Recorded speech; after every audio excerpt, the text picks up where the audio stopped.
By July, smoke rose behind nearly every shearing shed in Dry Creek. Ranchers were burning the filthy fleece no buyer would take. 15-year-old Mae Carter did the opposite. She loaded the gray wool into a rusted wheelbarrow, dragged it to her family's dying garden, and spread it around the wilted squash.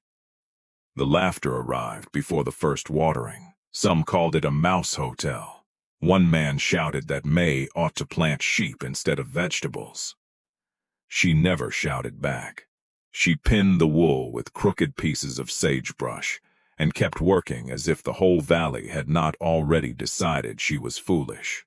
They thought she was covering the ground with waste. Mae thought she was buying the farm one more week. Nobody knew yet that the pile behind the shearing shed, the pile no buyer would touch, was about to become the most valuable thing on the Carter place. Dry Creek Basin sat in the high desert of eastern Oregon, where the land had always demanded patience. But by the summer of 1988, patience was no longer enough. 4 dry years had thinned the creek to a ribbon. The Carter well coughed air by noon. The wind peeled moisture from the soil so quickly that Ben Carter could water a row before breakfast and find it gray again by supper. The family owned 6 rocky acres, 43 ewes, 1 tired ram, and a pump that sounded worse every week. Ben had already sold the old baler.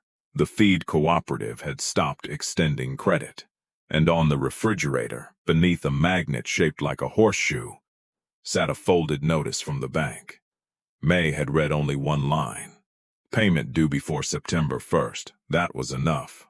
Her father worked the sheep before sunrise, repaired fence in the heat, and came home carrying the kind of silence that made everyone at the table chew more quietly. Her mother, Claire, kept the books and stretched every meal. Nobody said the word foreclosure. They did not need to. It was already sitting with them. Mae's job during shearing season was to sweep the shed and separate the clean fleece from the filthy skirtings, the belly wool, burr-filled locks, manure-stained clumps, and torn pieces no mill would buy. Clean fleece went into burlap sacks. The rest went into a heap behind the shed. At the end of summer, ranchers usually burned it. That pile was where Mae noticed the first thing. One afternoon, after 18 days without rain, she went behind the shed looking for a missing lamb hook. The ground everywhere else was pale and hard, but where a loose sheet of wool had blown against the lower fence, the soil beneath it was dark, not muddy, not wet enough to squeeze, just cool, alive. Mae pushed 2 fingers into it. The dirt held together. A small black beetle disappeared into the shade. She lifted another clump. Same thing, then another. Same thing again. She stood there with the dirty fleece in one hand and looked across the yard at her mother's squash vines curling inward under the sun.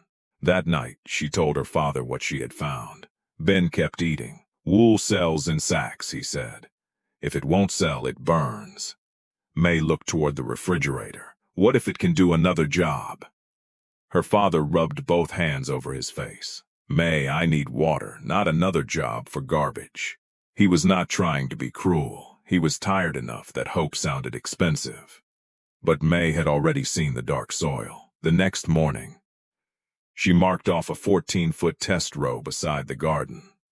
She carried out the rejected fleece and laid it around 3 squash plants in thick, heavy sheets. She covered every patch of visible dirt. Then she hauled 1 bucket from the tank and poured. The water hit the greasy wool and rolled sideways. It gathered into beads. It slipped off the packed surface and cut a muddy channel straight past the roots. By evening, one side of the row was soaked, the other was dry. Within 4 days, the smallest plant collapsed. The men at the feed store heard about it before Mae had finished pulling the dead vine. They said the Carter girl had invented waterproof dirt. One offered Ben a box of matches. Mae pretended not to hear. She took the wool apart and tried again.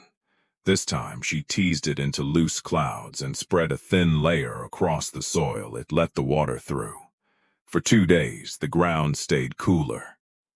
Then the dry creek wind came hard from the west. By noon, gray fleece was hanging from the fence, wrapped around tumbleweed, and rolling in fist-sized clumps across County Road 9. A school bus drove through it. The children pressed their faces to the windows. Mae spent the afternoon chasing wool through the ditch while the driver laughed into his mirror. That night she wrote 3 words in a school notebook.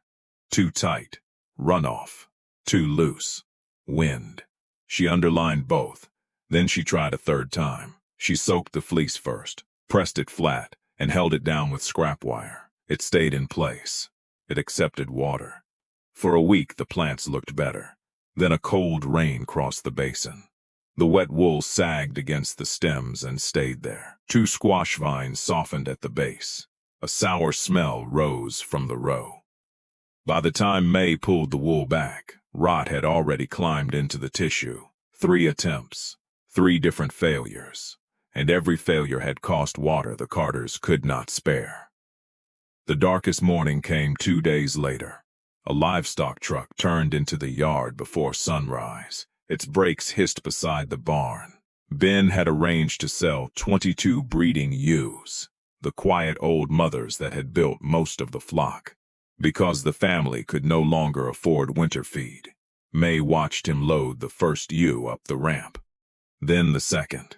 Then the third. He kept his eyes on the boards. She knew what the sale meant. The bank might get paid, but next spring there would be fewer lambs, less wool, less income.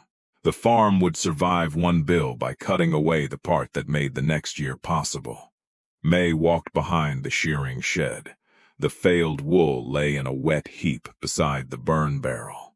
For the first time all summer, she picked up a match. She struck it against the box. The flame shook in the wind. Then she saw something at the base of the fence. A strip of fleece had caught beneath a fallen sagebrush branch. Not packed, not loose, not touching a stem.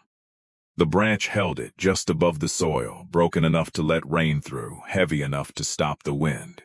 Mae dropped the match. She lifted the branch.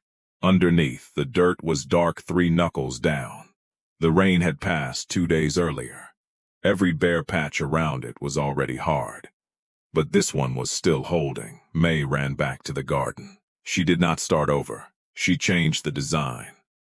She dug shallow basins around the remaining plants, wide enough to catch water before it could escape. She pulled the wool into thin, uneven mats instead of solid sheets.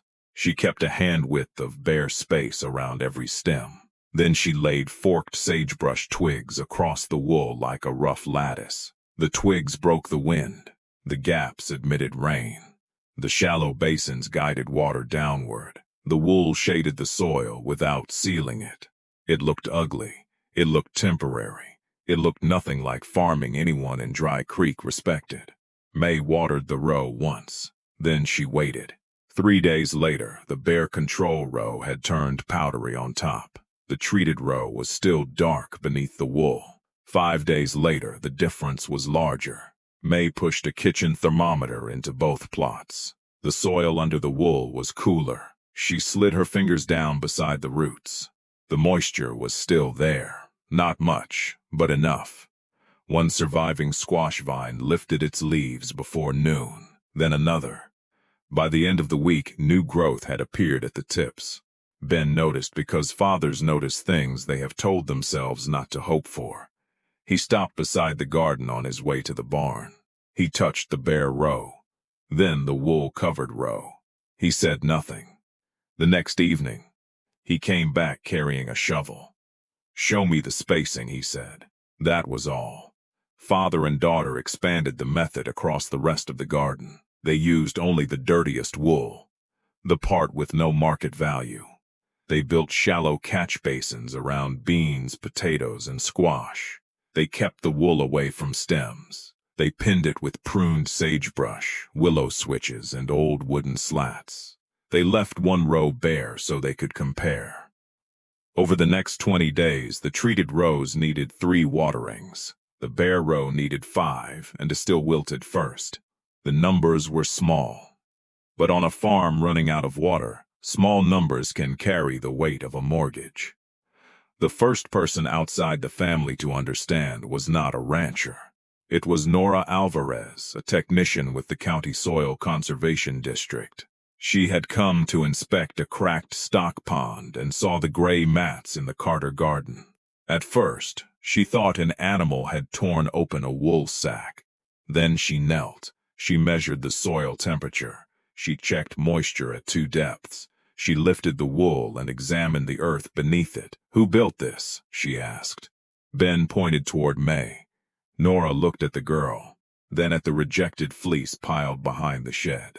"You made a mulch out of skirtings." Mae shrugged. "I made it stop blowing away." Nora smiled. "No, you solved 3 problems. You slowed evaporation, broke the wind at the soil surface, and gave runoff somewhere to go." She tapped the sagebrush lattice. "And you figured out why it failed before you figured out why it worked." That sentence traveled through Dry Creek faster than the jokes had. People began arriving at the Carter fence, not crowds, one pickup at a time. A rancher who had burned 2 wagon loads of dirty wool the year before.